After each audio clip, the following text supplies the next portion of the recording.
Okay, hello. So let's get ready for this next daily dose of your daily vitamins. Let's talk about it because Mike Epps has come out and admitted that in fact he was using that Coca-Cola. All right, said he was doing it for every movie. Mike Epps talks about past Coca-Cola use and concern for Katt Williams. Let's get into this because I find this also interesting. I'll tell you why in just a moment. So Mike Epps has opened up about his past traumas and using coke to cope.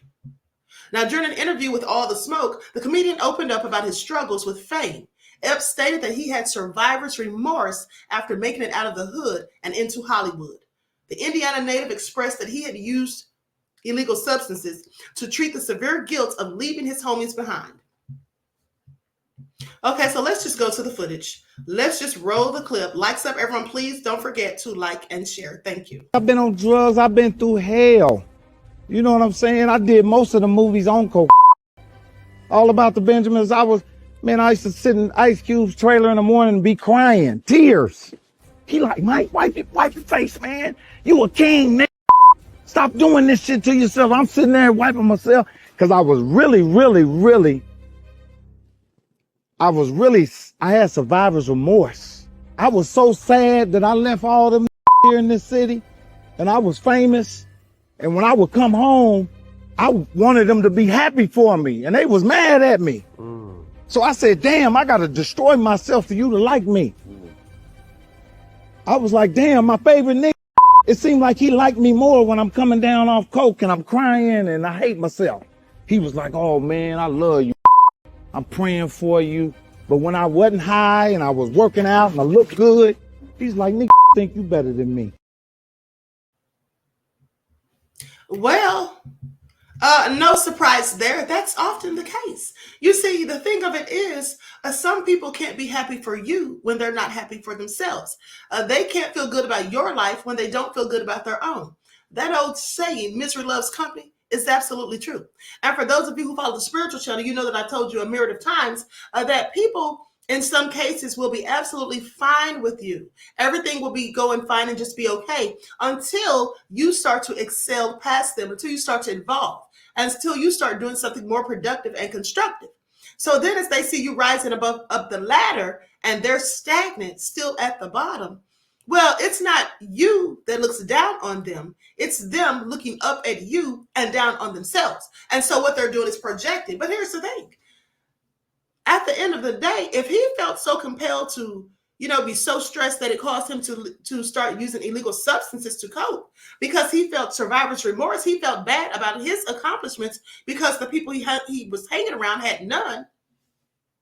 That pretty much says to me that he's more concerned about what other people or what those specific people thought of him rather than what he thought of himself. And for those of you who follow the spiritual channel, I've also told you a myriad of times that it's what you think about yourself that should be most important above all else, not what other people think about you. It's called self-esteem for a reason, not what everyone else thinks about me esteem. Okay, that's how that goes. And you see what it got him into. You see the road and the path that it led him to his own destruction. Now, thankfully, he was able to overcome that, I hope. But the bottom line is he allowed what other people said about him, what they thought about him, how they treated him to affect his own ability to be healthy, not just mentally, but physically, and allowed them their opinions to outweigh his own, which is crazy. Okay. Here's the thing. This is why you should not hang around people that are not equally yoked with you. This is why you should not hang around people that are full of negativity and who are not optimistic, but rather they're pessimistic, and people who don't say good things to you and about you. They rather say negative things to you and about you. And then when you accomplish something, they are not happy about your goals and dreams. They will tear you down and try to guilt you into feeling bad about yourself and what you've done.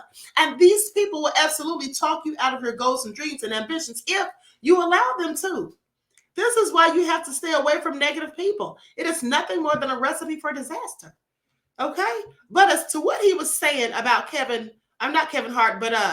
Williams, he seems to have been concerned about Katt Williams' well-being because of what he said on Club Shay Shay. So as he continued, he then addressed Katt Williams' comments on Club Shay Shay. He expressed that he's praying for Katt because he named a lot of people, and some of them may be connected to killers. So what's that supposed to mean?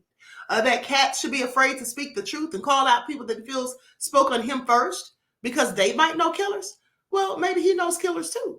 At the end of the day, my thing is fear should never stop anyone from speaking the truth. That's the coward's way out, Mike. I'm sorry you didn't get the memo. Goes on to say the Friday After Next star also revealed that the fear of someone harming Shannon Sharpe is why he made peace with him. Oh, so he saved Shannon by making peace? I mean, I kind of get what he's saying, because sometimes these crazy fans will lash out and attack people because they feel like the person whom they idolize and worship and all of that or admire is under attack. So then they may do something. This is true. But at the end of the day, people should always speak their truth regardless.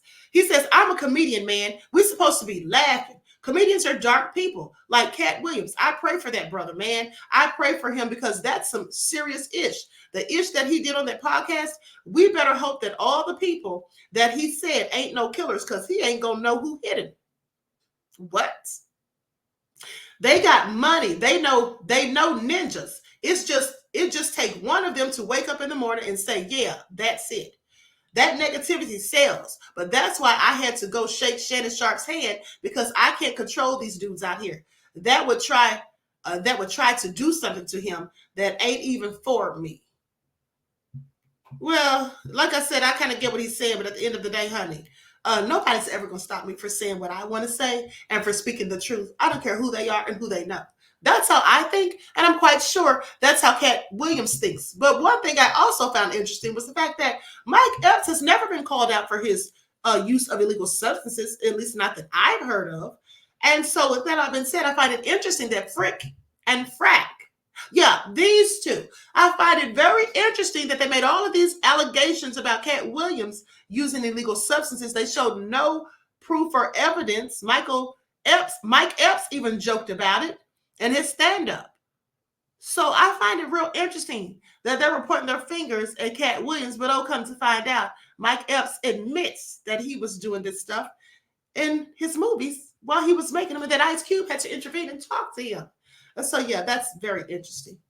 Well, I hope that he continues his recovery efforts, all right, and continues to do better and be better. But at the end of the day, this talk about people knowing killers and all of that, maybe we all know killers, but what does that mean? That's not supposed to scare anyone into submission, at least not in the world that I live in. But you all drop me a comment and let me know what you think about it. Because, quite frankly, I love people who can speak the truth unapologetically, and they don't have any fear because their hearts don't pump Kool-Aid. Until next time, beloveds, I'll talk to you all again soon. Peace.